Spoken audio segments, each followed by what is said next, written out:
વઘારેલી ખીચડી બનાવવા માટે સૌથી પહેલાં રાઈ નાખવાની છે। તળતળ અવાજ આવે એટલે એમાં તેલ નાખવાનું છે, મીઠો લીમડો, 2 લીલા મરચાં, 1 ડુંગળી કાપીને નાખવાની છે।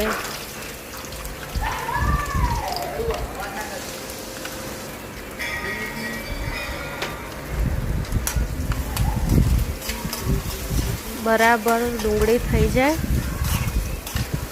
ત્યાં સુધી એને હલાવવાનું છે।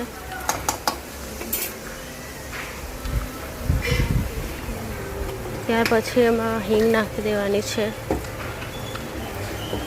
1 ચપટી જેટલી।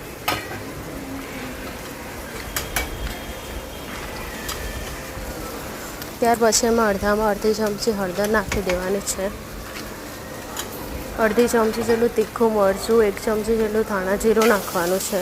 બરાબર હલાવી લેવાનું છે।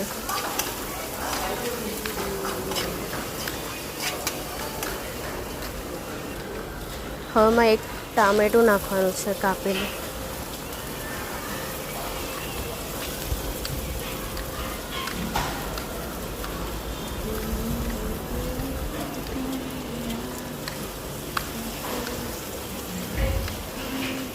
ટામેટાને બરાબર 5 મિનિટ સુધી થવા દેવાનું છે।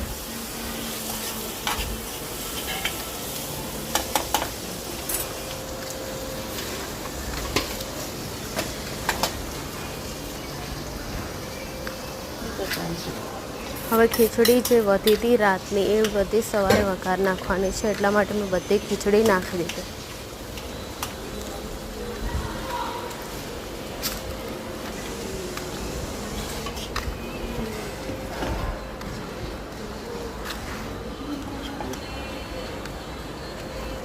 ત્યારબાદ તેમાં શેઝવાન રાઈસ મસાલો નાખી દેવાનો, પછી કોથમીર નાખી દેવાની ગાર્નિશિંગ માટે।